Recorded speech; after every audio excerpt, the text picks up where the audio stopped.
Good morning, everybody. So today is Saturday, and I'm going to be going through a lot of your questions that you sent in during the week. So this is a combination of questions that I got sent in over Instagram. If you're not following me on Instagram, look in the description box below and make sure you do that for a start. But also commonly asked questions from clients, especially if you are a PT, you probably get these questions asked on a daily basis. So what I'm basically going to do is tackle a lot of the questions that do get asked commonly, so we can basically get a good picture of exactly how to overcome these problems. So the first question is how to lose body fat. So how to lose body fat, you essentially need to be in a caloric deficit or an energy deficit. Imagine that you have a complete balance, what we call our maintenance of energy expenditure, i.e. the exercise that you do, your NEAT, which is your non-exercise activity thermogenesis. Basically, what we're doing right now is sitting down, we're fidgeting, we're moving, what you do throughout the day at work, going for a walk, sleeping, all that sort of stuff's NEAT. So that's your energy expenditure. Your energy intake is going to be from foods like food and liquid, basically. So consuming, say, 2,000 calories of energy and expending 2,000 calories of energy, you've got this balance. To drop body fat, you need to be in a deficit. You can do that one or two ways. You can increase energy expenditure or decrease calories. So that's the basic way of dropping body fat. Next question, do I need to intermittent fast to lose fat? No, you don't. So going back to the first question, be in a caloric deficit or an energy deficit. With intermittent fasting, all you're essentially doing is you're limiting your window of eating, whether that is an 8 or a 6 or 12-hour window, depending what method you're using. But all you're basically doing there is consuming your food in a shorter amount of time, which is basically going to allow you to consume less calories over a 24-hour period, because it's going to be very, very difficult to consume 5,000 calories in a very, very short amount of time, whereas you could probably do that quite easily with a 24-hour period. So intermittent fasting is good in that sense, but it's not essential to lose body fat. Be in a caloric deficit over a weekly total. You've got to take into account that you might make slip-ups throughout the week, but over a week, as long as you're in a deficit, you'll be doing okay. How to grow a lagging body part. Okay, so how to grow a lagging body part, basically you want to increase the frequency in which you work that particular body part. For example, if you lack shoulders and you want to build this nice boulder shoulder or those round delts, then add more shoulders into your workout throughout the week. You may add a little bit on the end of a leg day workout, or even when you're doing back and biceps, or wherever your workout split's going to do. All you basically need to do is add a little bit more of that particular body part. So work that harder. Did I just say body fat there? Not body fat, body part. We keep it real on this fucking channel. All right. Tips on eating out and staying on track. So there's a few ways to go about this. Generally, when you're going out for a meal, you don't want to limit yourself too much, because being in a positive social environment is super, super important for long-term goals. Unless you're training for comp or you're getting on stage, that's a little bit different. But for most Gen Pop, if you're gonna go out, go and enjoy the meal out with your family. Now, at the same time, if you do want to stay on track because you feel you are making progress, you want to create more positive behavioral patterns, what you need to do is look at your overall day.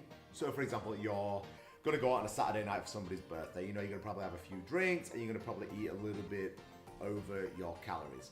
Then what you can basically do is look back for the Monday to Friday and drop calories on each of those days. You may drop 250 calories on each of those particular days.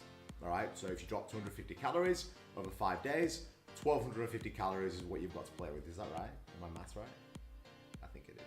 1,250 calories, for example, to overeat on Saturday. That's including your, say, 2,000 calories that you've got for your daily total anyway. Okay, so you've got 3,250 calories to eat for that day. But as long as you're in a deficit again over the week, that's where you're going to be able to stay consistent in a fat loss journey. If you're looking to put on mass, honestly, just go and eat the meal and you'll be absolutely fine. Whether you decide to do either of those things, again, it's about being conscious of what you're actually doing, okay? How many meals should I eat per day? So this is a question I actually get asked a lot from my own clients is, again, it doesn't matter. A lot of people ask this question because they think there's a magic number. There's really not, whether you consume 5 meals or whether you consume 3 meals. Yes, like being able to get a consistent hit of like protein synthesis or protein production throughout the day is beneficial for growth and growing muscle tissue and staying satiated and things like that. But you've got to look at your lifestyle, you've got to look at your schedule. For some people, eating 6 meals a day just isn't possible. So that's where intermittent fasting might come in. Okay, you might eat between, 8 and 12 or whatever your window is going to sort of be. But there's no specific magic number on eating meals per day. Find out what my advice would be. Find out what's going to work for you, whether it's 3, 4, 5, 6 meals, and plan your meals and split your meals around that. That's the easiest way to do it. Are protein shakes bad for you? No, they're not. Protein shakes are not. They're not really even a supplement, to be honest with you. In my opinion, they're essentially just they're a meal in a liquid form. If you take a chicken breast and a couple of different amino acids or amino acid profiles of other foods, put it into a blender, blend that shit up, drink it. Essentially, that's a protein shake, depending on your macro split, obviously. Protein shakes are not bad for you whatsoever. They're really fucking convenient, especially if you are rushing around and you have a busy lifestyle. Protein shakes are a really, really good idea. Natural versus unnatural. So I'm assuming this one relates to exogenous users, so like steroid users, things like that. I don't have a problem with either. Is my battery about to die? 10%. Fuck. Okay, we're better than this. Natural versus unnatural. I've got no bad opinions on people that take steroids. I've got a lot of really good friends that take steroids, and they are genuinely the nicest people you'll ever meet in your life. So regardless of what you want to do you. But my advice would be, if you are going to take steroids, do it safely. Find somebody who knows what they're doing. See your doctor first and make sure that they know what you're doing so they can keep you healthy throughout your journey. Okay, I don't have any negative opinions on it at all. The only thing I do have is if you are an unnatural competitor and you're competing in a natural federation in bodybuilding, then don't, because that's an unfair advantage and that's a direct fucking indication of who you are as a person. So don't fucking do it. You might as well just compete and really test yourself, because that's what you're doing when you're competing. You want to test yourself against other unnatural competitors. So don't be unnatural and then compare yourself to natural people. That's just fucking ridiculous. That's like LeBron James comparing himself to me. It just makes no fucking sense. Of course I'm better. How much do genetics play in building an aesthetic physique? Genetics play a massive amount. Depending on, for example, if we look at abdominals, your abdominal structure and the symmetry are largely going to be dependent on your genetics. You can't choose to have a very symmetrical six-pack. You have what you have, you just got to go with that. But look at the other advantages that you've got. You might have really a predisposed disposition to grow really big quads or really strong glutes or wherever it might be. Stick to your strengths and make your weaknesses as adequate as you possibly can. So genetics do play a massive part in building an aesthetic physique, but it doesn't mean you can't build an aesthetic physique. You can still build a phenomenal physique. You just gotta focus, be disciplined, and work really fucking hard. Okay. I've been in a deficit and I'm not losing fat. Well, you're either not in a deficit, for one. Okay, it's very, very simple. It's, again, we're looking at energy balance here. It's the law of thermodynamics, it's biology, these physics, these things work, okay? It's not a case of I'm the 1%er that doesn't get results because I'm in a deficit. It just doesn't work. So I recalculate your macros and your calories, make sure you're in a deficit.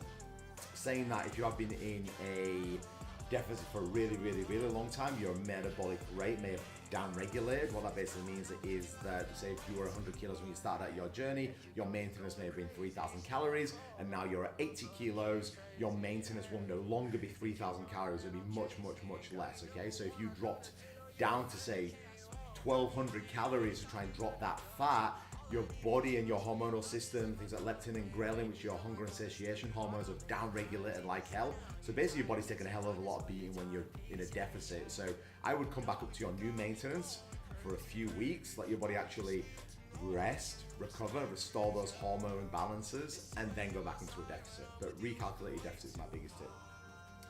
Can I build muscle and lose fat at the same time? So that's an interesting question. Yes, you can if you are a complete beginner. You'll get newbie gains. So essentially, if you've never ever trained before, the body doesn't know the stress that it's going to be about to be put upon it. So you will adapt very, very quickly by building a good amount of muscle tissue and probably dropping body fat as well. Some people can build muscle and lose fat at the same time. Again, genetics going to be playing a big part, but for most people, it's not really going to happen. And you're probably going to get a little bit of both, and you're not really going to see a massive difference. So what my advice would be is to choose one. Either get really lean or get really big, and then readjust from where you want to go. So you might focus on getting really lean first and then slowly try to put on muscle tissue while staying lean, or go the other way and get really big, not fat.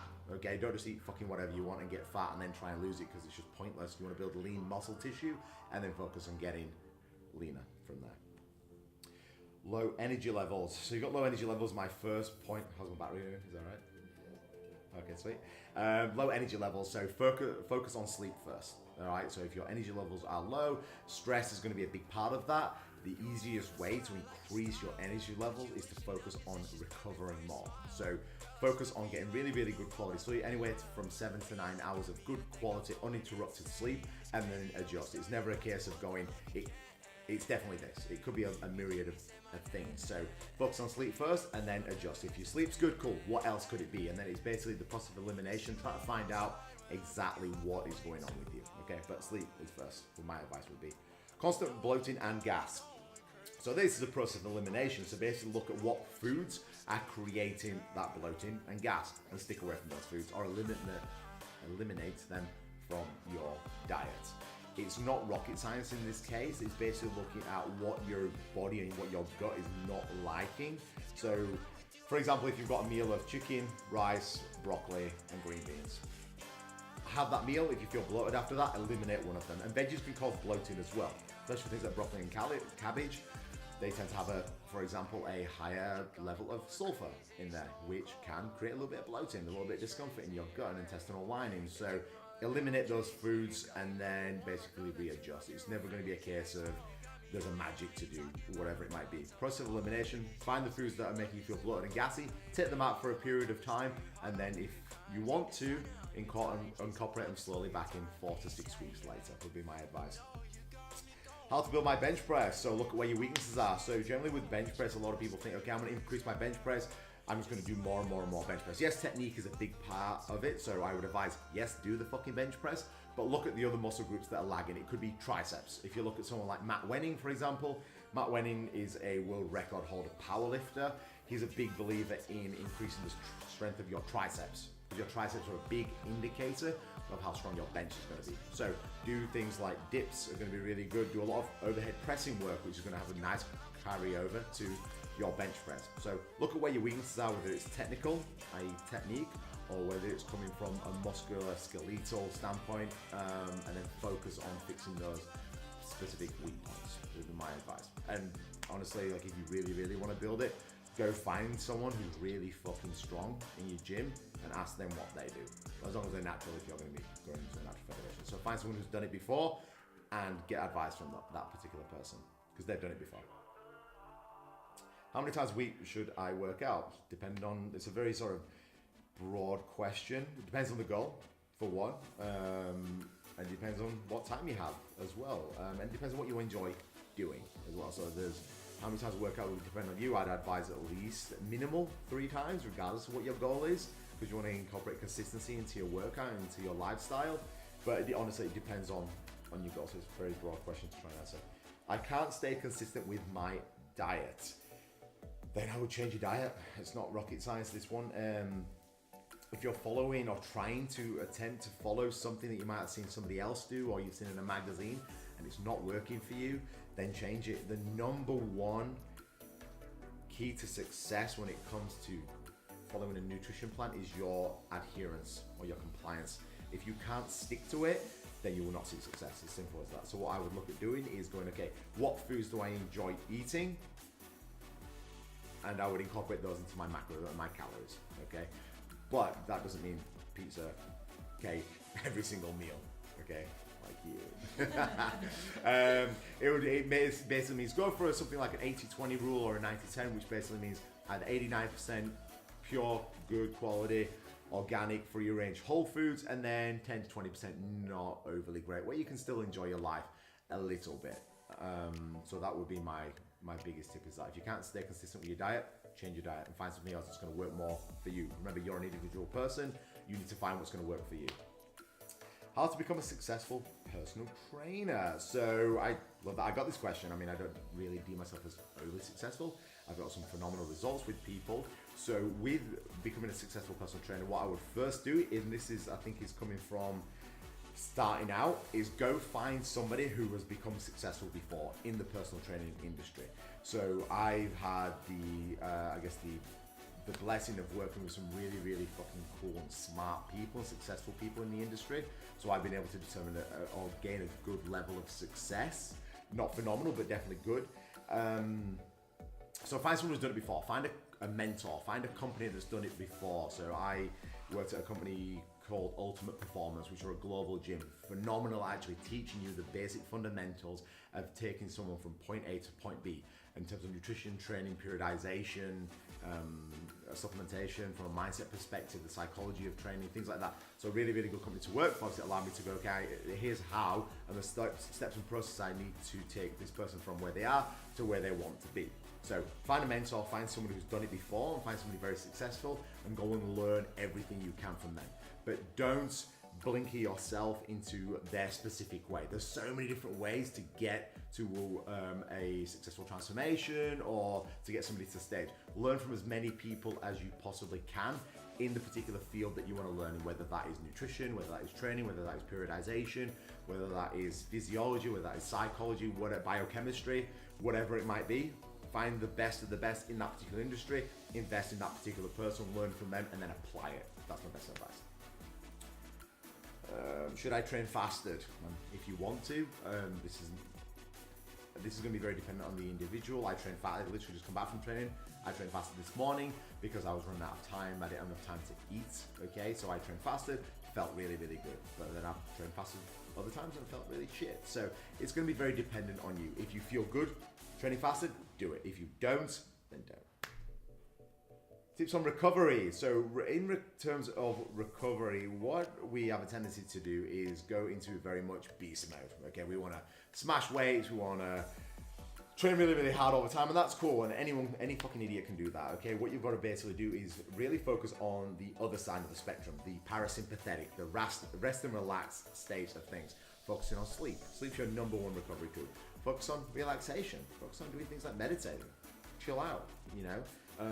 Focus on stretching, focus on doing things like yoga and Pilates, focus on getting outside and going for a walk and getting sunlight as well is going to be optimal for recovery.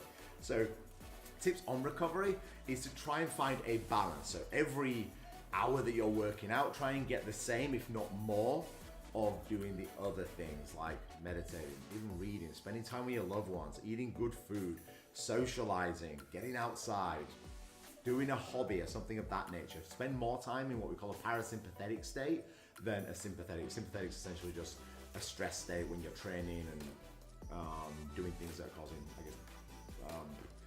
how to break it up. Sympathetic is essentially doing things like when you're training or whether you get stressed out and stuff from work. That's when you're in a sympathetic state. You want to go more parasympathetic. While you're resting, relaxing, I'm in a parasympathetic state right now. You are right now watching this video.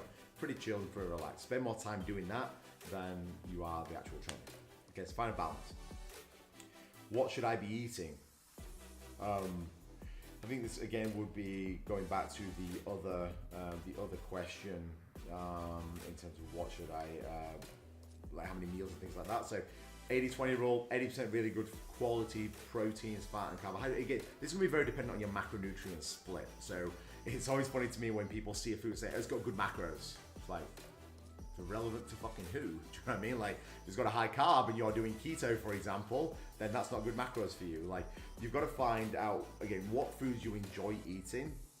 Generally, most people know what we should be eating, okay? It's not overly complex, the quality of food that we should be eating. Chocolate bar versus steak. Which has got better quality nutrients? The steak, obviously. So be smart about what you're actually consuming. I would determine what things like your calories and your macros first, depending on your goal.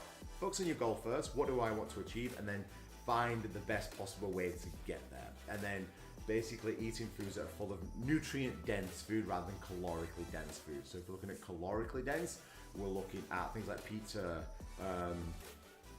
burgers, chocolate, ice cream. Very, very calorically dense. not much nutrient density. Where if you look at things like steak and veggies, rice, vegetables as a whole, fruits, chicken breast, turkey, fishes, very high quality nutrient dense and not quite as much calorically dense as say those other foods that we spoke about. But with that, from a lifestyle perspective, find a balance between the two. That would be my best advice. And that's it. That's all the question we have for today. Guys, I hope you enjoyed that video today. So that was basically just a health and fitness question. I want to be doing more of these to try and answer the questions that are frequently asked and there's not a lot of context given behind them. If you do have any questions, please leave them below in the comments box. I'd love to answer any more questions that you've possibly got in a future Q&A.